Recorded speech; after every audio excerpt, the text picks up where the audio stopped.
Very good evening, guys. Hope you guys would have attended the test which we have conducted. And now what we are going to do is we are going to discuss those questions which are asked in the today's session. Okay, so we have just given 15 questions for you all. Hope you all remember. These 15 questions are taken from previous NEET and AIMS JIPMA question papers. So these questions are very important for you, both for your preparation for your university exam as well as for your NEET PG or your entrance exams. If it is clear, we can move towards the questions and let's discuss the answers for it. The first question was, calculate net filtration pressure with the following data. PGC 42 millimeter of mercury, PBC 16 millimeter of mercury, and you have this PGC 12 millimeter of mercury. Assume that no proteins were filtered. How will you calculate the net filtration pressure? What is the answer for this? What was the answer you gave in your question paper when you saw the question? Is it A? Is it B? Is it C? Is it D? Okay, let's discuss. Okay, before moving towards the answer, you wanted to know what exactly is the question, isn't it? So, the net filtration pressure or I will write it as net filtration pressure, NFP. I will just mention it as NFP, net filtration pressure. NFP is equal to forces favoring filtration minus forces favoring resorption. So you all know that your entire action that is going to be occurring in your kidney is, first it is going to filter, and second it is going to reabsorb. Resorption, we call it as resorption. So either it is going to be filtration or it is going to be a resorption. So your net filtering rate will be, net filtering pressure will be the forces that are favoring the filtration minus the forces that are favoring the resorption. Okay. Now, which is going to favor the filtration and which is going to favor the resorption? That is what we are going to see. PG, okay. What you refer it as PG? PG means glomerular capillary hydrostatic pressure. And what is PB? B for ball. Hydrostatic pressure in your Bowman's capsule. So this is going to be your Bowman's capsule. And what is GC? This is going to be glomerular capillary hydrostatic pressure. So what they have given? Glomerular capillary hydrostatic pressure is 42 millimeter of mercury. Pressure in your Bowman's capsule, hydrostatic pressure in your Bowman's capsule is going to be 16 millimeter of mercury. And what is this pi GC? Pi GC stands for colloid osmotic pressure of your glomerular capillary. I'll again write it down. PGC means a glomerular capillary hydrostatic pressure. Hydrostatic pressure. And your PBC, that is going to be your pressure in your Bowman's capsule. So the pressure in your Bowman's capsule. Okay, this is going to be number 2. And what is this number 3? It stands for colloid osmotic pressure. Colloid osmotic pressure. Clear? So, உங்களுக்கு 3 phenomenal values have been given here. Okay. Now, how do you calculate the net filtration pressure? Forces which are going to favor your filtration minus the forces that are favoring the resorption. Always remember, the forces that are going to favor your filtration are glomerular hydrostatic pressure and Bowman's capsule. Okay, filtration is glomerular hydrostatic pressure. Similarly, the one that is going to favor resorption, the one which is going to favor the resorption is, one is Bowman's capsule pressure and glomerular colloid osmotic pressure. How to just understand this? So remember, this is going to be your afferent arteriole. This is going to be afferent arteriole. This is going to be your Bowman. This is going to be your capillaries. And you're going to have your efferent arteriole. And இங்கே உங்களுக்கு என்ன இருக்கு? Bowman's capsule. So this is going to be a Bowman's capsule. So your glomerular hydrostatic, capillary hydrostatic pressure is going to act towards your Bowman's capsule. So this is going to be your glomerular capillary pressure, whereas your Bowman's capsule pressure is going to act towards, or it's going to be acting away from your Bowman's capsule towards your capillaries. So that is going to favor resorption. Your Bowman's capsule is pressure, and the Bowman's capsule is going to be favoring for the resorption, as well as your colloid osmotic pressure. Your colloid osmotic pressure of your glomerular capillaries, that is going to also favor for resorption. Now tell me, okay, which are the one which is going to favor filtration? Your PGC. Which is the one which is going to favor for resorption? PBC and PGC. PBC and PGC. So now calculate the net filtration pressure. So net filtration pressure will be 42 minus 12 plus 16. So what will be the answer? 42 minus, along with me, 16 plus 12, 26, 27, 28. What will be the answer now? 14 millimeter of mercury. So this is your answer, 14 millimeter of mercury. Clear? Now coming to the second question, GFR will be increased if, okay, what is the answers given? GFR is increased if, okay. So what now, before understanding, before moving into the options, what you have to know in this particular question? In this particular question, you need to understand what are the determinants of GFR. So what are the determinants of GFR? Determinants of GFR. Let me explain you. So the pressure in the capillaries are set by major forces that are going to govern your fluid movement in them. What are the such forces? Such forces are going to be called as Starling's forces. Such forces are called as Starling's forces. Just remember this. Okay, the pressure in the capillaries are the major forces that are going to govern your fluid movement, and that is called as Starling's forces. So what are the major determinants of GFR? Only two important things. One is going to be your hydrostatic pressure. One is going to be your hydrostatic pressure, and other is going to be your colloid osmotic pressure. Colloid osmotic pressure, hydrostatic pressure and colloid osmotic pressure. Your hydrostatic pressure and colloid osmotic pressure, as I told you in the previous question, that are going to determine the net filtration pressure. So you also have one coefficient called as filtration coefficient. You also have one coefficient called as filtration coefficient. Now, how do you calculate a GFR? GFR is equal to filtration coefficient into net filtration pressure. This net filtration pressure, you already know that pressure in the glomerular capillary minus pressure in your Bowman's capsule plus pressure of colloidal oncotic pressure. Colloidal oncotic pressure. So that is what we saw, isn't it? So that is what we saw already. So that is what is GFR. Now tell me, what are the important pressures that are going to be considered? Glomerular capillary hydrostatic pressure in your Bowman's capsule, colloidal oncotic pressure, or sorry, osmotic pressure, and colloidal osmotic pressure sometimes will be present in your Bowman's capsule also. But remember, glomerular capillary pressure will be, we will be having a fixed value, but colloidal osmotic pressure value of your Bowman's capsule will always be zero. Will always be zero. So this is what you need to understand. That is the reason why we are taking only the colloidal osmotic pressure of your glomerular capillaries along with the hydrostatic pressure of your glomerular capillaries and your Bowman's capsule. Is it clear now? Now tell me, which will be the forces that are going to favor your filtration? Glomerular hydrostatic pressure and colloidal osmotic pressure of your Bowman's capsule.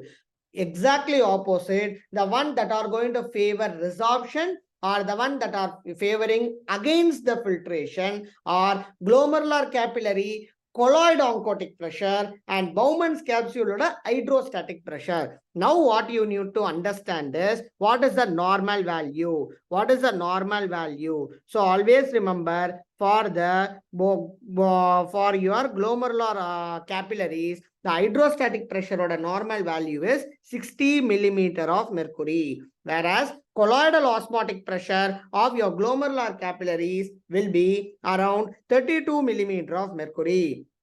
And hydrostatic pressure in your Bowman's capsule will be 18 millimeter of mercury. Sorry, hydrostatic pressure of your Bowman's capsule will be 18 millimeter of mercury, whereas your hydrostatic pressure, colloidal osmotic pressure of your Bowman's capsule is 0. Why do I tell the colloidal osmotic pressure of your Bowman's capsule is 0? Because in a normal individual, albumin is not filtered. Therefore, since albumin is not filtered, you claim it as 0. You claim it as 0. Then what you need to understand is in a patient who is having albuminuria, then what happens? There will be increase in the colloidal osmotic pressure in the Bowman's capsule. Is it clear? So the net filtration pressure, how do you calculate the net filtration pressure? Now you understand, right? Now coming back to this question,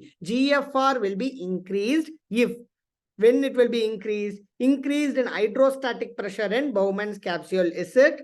No. Decreased oncotic pressure in your glomerular capillaries. Is it? Is it? Yes. And increased oncotic pressure in your glomerular capillaries? No. Decreased hydrostatic pressure in your glomerular capillaries? Again, if it is decreased, then GFR will also be decreased. Therefore, this option is not a correct answer. So, the second one is the right answer. Next, coming towards your efferent arteriolar constriction causes all except. I'll tell you. So, you know, this is your afferent and your efferent. Now what happens if there is a constriction? If there is a constriction of your efferent arteriole, what happens? So constriction of efferent arteriole. So now consider constriction of efferent arteriole.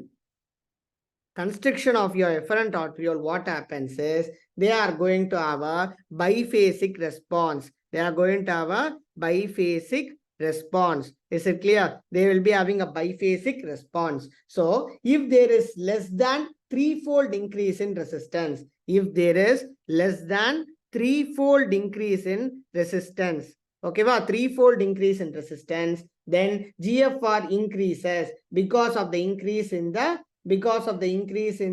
pressure in your glomerular capillaries. Okay, if there is more than threefold increase in the resistance, then your GFR ultava enna agum? Inge GFR increase agum, ultava indha edathila GFR decrease agudhu. Why? If you can see, GFR is decreasing because there will be a decrease in the renal blood flow itself. This decrease in the renal blood flow will cause increase in the colloidal osmotic pressure. This will in turn cause decrease in the renal blood flow. This will in turn cause decrease in the colloidal osmotic pressure. Colloidal osmotic pressure. Okay, so the efferent arteriolar constriction, what it does is it reduces your peritubular capillary hydrostatic pressure. Again, this will increase the net tubular reabsorption. Appa enna agum? Net tubular reabsorption increase arappa, it will ultimately cause decrease in the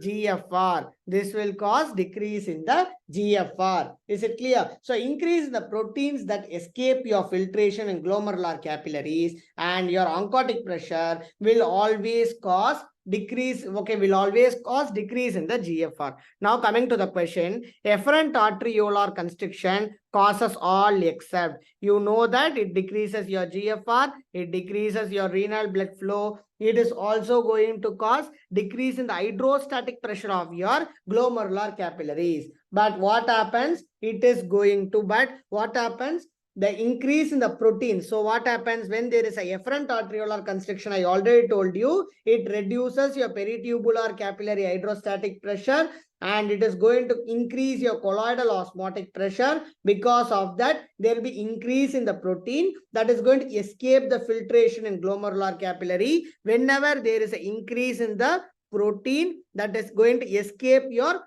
filtration in your that is going to escape the filtration in the glomerular capillaries, will cause rise in the oncotic pressure, rise in the oncotic pressure in the glomerular capillaries as well as peritubular capillaries, as well as in the peritubular capillaries. Therefore, it is going to increase the, therefore, it is going to cause increase in the oncotic pressure. It does not decrease in the oncotic pressure. Therefore, the right answer is your C option. The fourth one, let's see. Yeah, they have given that Lassie cells are located in. Lassie cells are located in. Just recall what is a Lassie cell. Just recall what is a Lassie cell. Lassie cells are nothing but they are a component that are going to be present in the juxtaglomerular capillaries. So where are they present? They are going to be present in the juxtaglomerular capillaries. So that is going to be your JGA. JGA, your Lassie cells are present. Okay, va? So there are various support cells. Pa. So if you wanted to know, there are various support cells if you go and see in your anatomy. அதுல juxtaglomerular apparatus அப்படின்னு ஒன்று இருக்கு. அந்த juxtaglomerular apparatus அப்படிங்கிறது it's a collection of specialized cells that are located very near to the glomerulus. இந்த juxtaglomerular apparatusல there are many cells. அதுல ஒன்று juxtaglomerular cells. Juxtaglomerular cells are also called as granular cells. Second thing, when the juxtaglomerular cells acts as a baroreceptor. So apart from the juxtaglomerular apparatus, number one is going to be juxtaglomerular cells. Number two, what you will have is you will have some chemoreceptors. So you will have some chemoreceptors where it is present macula densa. And number three is going to be your extraglomerular mesanglial cells, which is otherwise called as Lassie cells, which is otherwise called as Lassie cells. What is the function of this Lassie cells? Lassie cells is otherwise called as Gourmactic cells, or you also called as Polkison cells. Polkison cells. Okay, va? So they are located in the junction between your afferent and efferent arteriole. So clear? So the answer is JGA. Number one. Number 5. In a human's effective renal blood flow is, or human la effective blood flow எவ்வளோ இருக்கணும் அப்படின்னு கேட்குறாங்க. Remember, in a human, effective blood flow should be 625 ml per minute. So it should be 625 ml per minute. Okay, va? So renal blood flow is very, very important. So சில விஷயங்கள் renal blood flowலயே வந்து பாத்தீங்கன்னா I can divide into how much renal cortical blood flow must be there, how much a renal medulla blood flow must be there. அந்த மாதிரி நம்ம ரெண்டா பிரிக்கலாம். So total renal blood flow எவ்வளவு இருக்கணும்னு நான் சொன்னேன். Someone again repeat in the chat box. Total renal blood flow must be 625 ml per minute. 625 ml per minute. இதை தவிர what are the other renal vascular parameters you must know?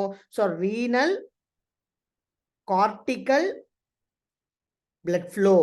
So renal cortical blood flow must be 5 ml per gram per minute. Gram gram of your kidney. So kidney tissue oda gram per minute flow இருக்கணும். And renal medulla எவ்வளோ flow இருக்கணும் அப்படின்னு பார்த்தீங்கன்னா renal medulla it must be again divided into outer medulla and your inner medulla. So outer medulla and your inner medulla. Outer medulla 2.5 ml per gram per minute இருக்கணும். Inner medulla 0.6 ml per gram per minute இருக்கணும். So இது எல்லாம் வந்து you have to remember. And what must be the oxygen concentration in your cortex? ஏன்னா kidney is very important function பண்ற ஒரு organ. So அங்க oxygen concentration எவ்வளோ இருக்கணும்னு பார்த்தோம்னா 50 millimeter of mercury. Partial pressure of oxygen in your cortex is 50 millimeter of mercury, and PO2 of your medulla, PO2 of the medulla must be 15 millimeter of mercury. Because of this, your medulla is more vulnerable to the hypoxia. Your medulla is more vulnerable to your hypoxia. And what is the renal oxygen consumption? Okay, oxygen consumption will be 6 ml per 100 gram per minute, which is second highest, after your heart. So this organ is going to be consuming lot of oxygen. Okay, second to that of the heart. Is it clear? Is it clear? Next, we move towards the sixth question. Principal site of absorption of sodium is. Okay, the principal site of absorption of sodium in our body is first one, PCT, DCT, loop of Henle, or you're collecting that. This is the question. What was the answer given by you in the chat box? Someone, what was the answer given by you in your answer? It is going to be what? The answer is proximal convoluted tubule. I'll tell you. Okay. So proximal convoluted tubule resorbs 2/3 of the filtered sodium chloride and then 2/3 of the water, 2/3 of the potassium, 2/3 of the urea. Okay. 70% of calcium, 70% of calcium, 80% of phosphate, and 100% of your glucose, 100% of your glucose and amino acid. Okay, very important. So that's all. This is important. So the next question is, your proximal convoluted tubule has which type of aquaporins? Remember, water is resorbed in PCT through aquaporin 1. So it is going to be reabsorbed by your kidney. Okay, it is going to be reabsorbed in the PCT. How? Through aquaporin water channels. Through aquaporin water channels. So remember, it's very, very important. Aquaporin water channels மூலமாதான் உங்க proximal convoluted tubules. In your proximal convoluted tubules, it is going to be reabsorbed. It is going to be reabsorbed. Is it clear? So is there any question till now? Is there any question till now? If anything, you can put in the chat box. If there any question, I will answer. Otherwise, I will move towards the next question. Remember, your sodium chlorides are going to create a gradient for water movement by the process of osmosis. In that, your water is going to be reabsorbed in PCT through aquaporin water channel EAQP1. Equal amount of sodium chloride water are resorbed in the kidney. That is why the fluid leaving out of your PCT will always be isoosmotic. Okay, will always be isoosmotic. Next question. Which of the following statements are true? Which of the following statements are true? Fluid coming from descending limb of loop of Henle is hypotonic. Descending limb of loop of Henle is permeable to solutes. If clearance of substance is greater than GFR, then the tubular secretion must be present. Clearance of substance is always more than GFR if there is a tubular secretion. I'll explain you. Okay, I'll explain you. First thing is, if the substance is filtered but not resorbed or secreted, clearance must be equal to that of your GFR. If the substance is filtered out, but it is not going to reabsorb or secreted, then the clearance must be equal to that of your GFR. Okay, so, okay, first thing you remember. Second thing is going to be, if the clearance of filtered substance is less than GFR. So filtered substance like a clearance வந்து GFR ஓட கம்மியா இருக்குன்னா, அப்ப some substance must be reabsorbed. Okay, if the clearance of substance is greater than GFR, அப்ப அந்த substance secrete ஆயிருக்கணும்.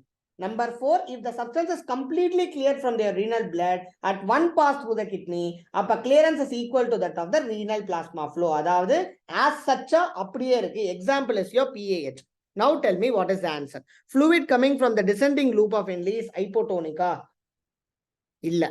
Okay, so the fluid that is coming out through the descending loop of Henle is not going to be hypotonic.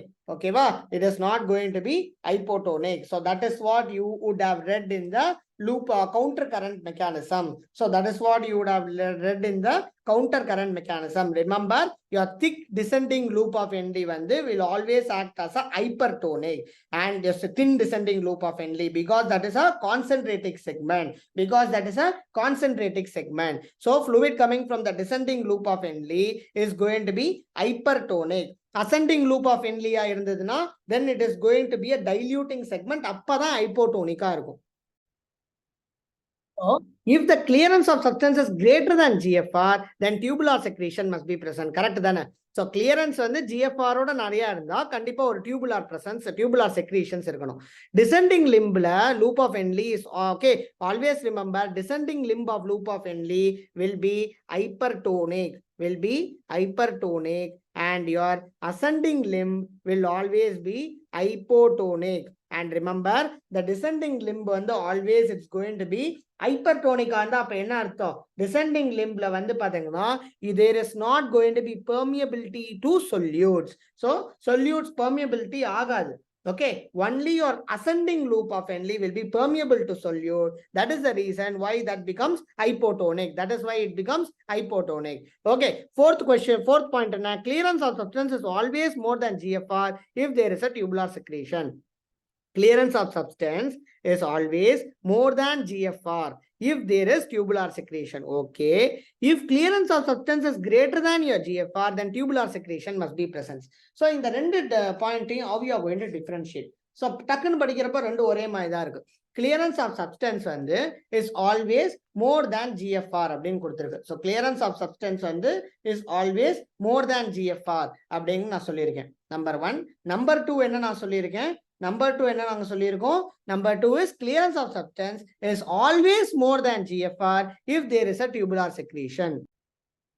One simple point என்னன்னா, clearance of substance வந்து may be equal even if there is a tubular secretion. என்ன reason அப்படின்னு பார்த்தோம்னா, sometimes the substance can be reabsorbed.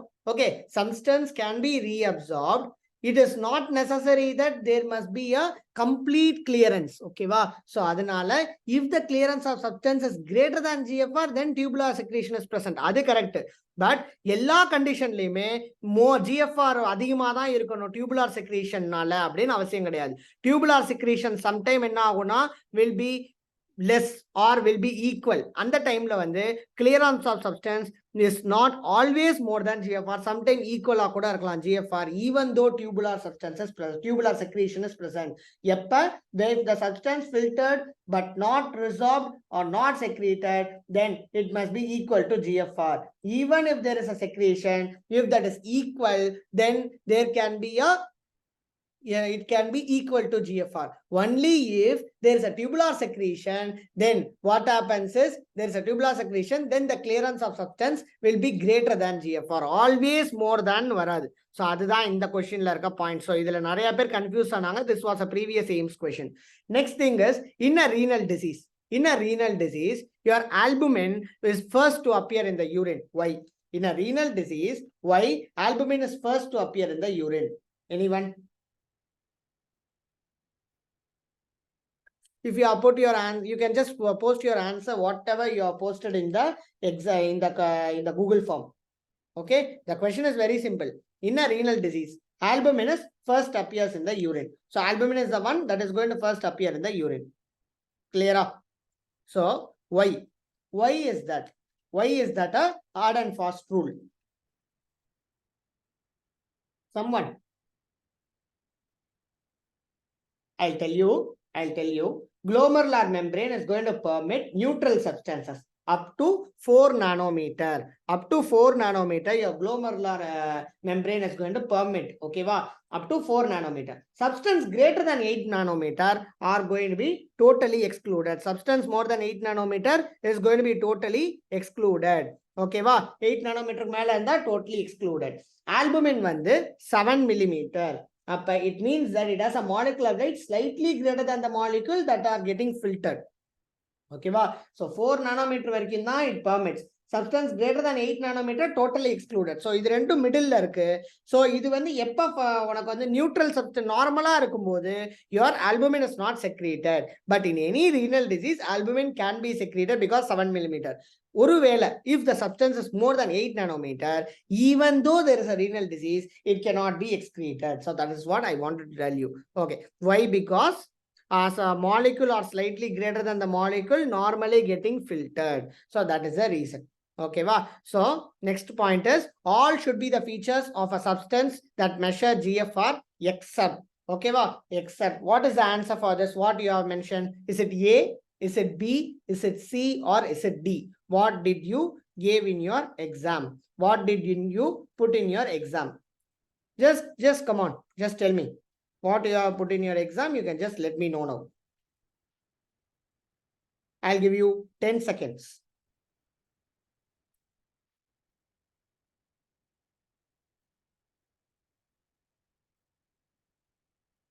Okay, I'll tell you. It is the answer is freely reabsorbed. Why? There are some criteria of a substance to be used in the estimation of GFR. Number one, the substance is freely filtered by the glomeruli, neither reabsorbed nor secreted by your tubule. Number two, it is biologically inert and non-toxic. It must be biologically inert and non-toxic. Number three, it is neither metabolized nor stored in the kidney. It is neither metabolized nor stored in the kidney. And number four is its concentration can be easily estimated in the laboratory. Remember, the substance is freely filtered by the glomeruli. So as I told you, this option is right. But it should neither be reabsorbed nor be excreted in the kidney. This is right. But it is freely reabsorbed. Okay, wow. So that is the answer. And its concentration can be easily estimated in the laboratory. These are the 4 criteria. Now coming to the inulin clearance. Inulin clearance ko rate irukku. What is the clearance? So this is constant 125 ml per minute. ஏன் நம்ம inulin நம்ம எடுக்கிறோம்? Anyone? Why do you take inulin as a gold standard test? As a gold standard test for estimating the GFR. For estimating the GFR. Anyone in the chat box can tell. Creatinine clearance is other one. As you told, creatinine clearance is the other one which also taken. But why inulin clearance test is a estimation, gold standard estimation? Because inulin meets all the 4 criteria. All the 4 criteria. என்னென்ன 4 criteria நம்ம இப்ப பார்த்தோம். Number 1, if the substance is freely filtered by glomeruli, neither excreted, neither secreted nor resorbed. It is biologically inert and non-toxic. It is neither metabolized nor stored in the kidney. Its concentration can be easily estimated in the laboratory. That is the reason why we are using inulin clearance. And remember, your inulin clearance rate is 126 ml per minute exactly. But the answer gives approximately roughly 125. Therefore, you take it as a 125 ml per minute. Creatinine clearance rate எவ்வளவு தெரியுமா யாருக்காவது? Anyone? Creatinine clearance rate 140 ml per minute. Creatinine clearance rate is 140 ml per minute. What is the normal GFR? Anyone? What is the normal GFR? After talking everything, first point it will be worse. So what is the normal GFR? Normal GFR is 120 ml per minute. That is the reason inulin clearance is equal to GFR. Other point I can tell you, inulin clearance is equal to GFR. Clear? Next, which of the following is the diluting segment of your kidney? Again, I told this perfectly just before 2 questions. So concentrating segment is going to be your descending segment of your loop of Henle, and ascending segment of loop of Henle is going to be ascending segment of loop of Henle is going to be ascending segment of loop of Henle is going to be someone. Ascending segment of loop of Henle is going to be the diluting segment of the kidney. Okay, thick ascending loop of Henle is permeable to the solutes and impermeable to water. Sodium, chloride, potassium, everything moves out of your thick ascending loop through your sodium, potassium to chloride co-transporter. Because of this selective movement of solute that is leaving water inside, there is a thick fluid. Okay, it leaves your fluid inside your thick ascending limb, and this causes hypotonic solution inside the loop of Henle. So that is what we call it as a diluting segment of kidney la, it is ascending thick limb of loop of Henle. Next question, what is the role of vasa recta? What is the role of vasa recta? Again I repeat, what is the role of vasa recta? Remember, okay va, so counter current multiplier na solva. The entire loop of Henle is called as counter current multiplier. Why? Thin descending loop of Henle is a concentrating segment. We know that the fluid leaves out of PCT is isoosmotic. Once it enters your descending loop of Henle, water moves out freely, leaving the solutes inside. The fluid in the descending limb of loop of Henle becomes hypertonic. Okay, va? So the osmolarity is going to reach at the tip of descending limb of loop of Henle is around 1200 milliosmol per kg. Water moves out of your descending limb through which one? Aquaporant one. இதுவும் நம்ம already பார்த்தோம். இது அதே உங்க ascending limb of loop of Henle is a diluting segment. அது நம்ம already பார்த்துட்டோம். இந்த மாதிரி ஒரு கான்சென்ட்ரேட்டர் ஒன்னு இருக்கு, டைலேட்டர் ஒன்னு இருக்கு. So இது ரெண்டுத்தையும் ஜாயின் பண்ற இடம் என்னதுன்னா straight capillaries, that is called as vasa recta. இந்த vasa recta is a straight capillary that run parallel to that of your loop of Henle. So உங்க loop of Henle இப்படி இருக்குன்னா, so vasa rectaங்கிறது ஒரு straight capillaries which is going to run along the side of your vasa recta, which is going to run along the side of your vasa recta, and this is going to serve as a counter current exchanger. So they are going to serve as a counter current exchanger.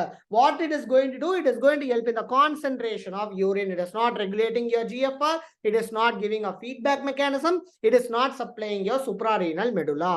14th question, which of the following is true regarding urea? I'll tell you which of the following is regarding urea.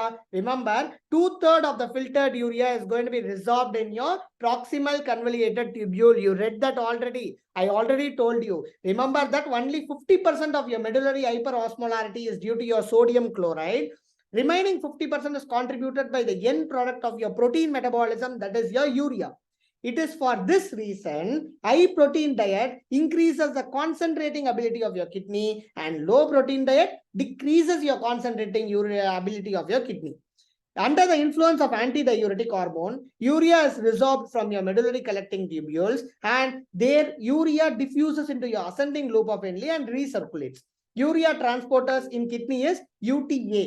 It has 4 isomers, UTA1, UTA2, UTA3, UTA4. Idhila UTA1 and UTA3 is the one which is going to help in the urea transporters, okay, to in the collecting duct. Urea transporter in the descending limb of vasa recta is UTB. And then it is not regulated by your ADH. UTB is again not regulated by your ADH.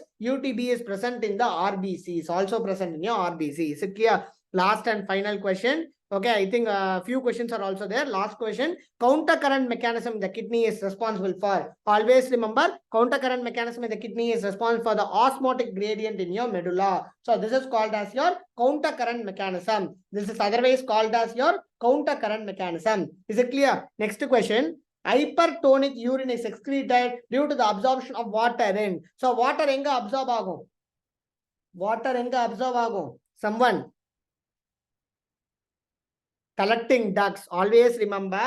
So the resorption of water is occurring in the collecting duct, which is going to determine your concentration of urine. In collecting duct, resorption of water is ADH dependent. It is ADH dependent. Okay, va? And next question is, elimination of waste product from a normal person requires minimal amount of, evlo amount of urine minimal are required are go. It's very, very easy question, but let's see who answers it correctly. You can just put in your chat, put in the chat box. Come on. Someone put in the chat box, no? I'll wait for 5 seconds.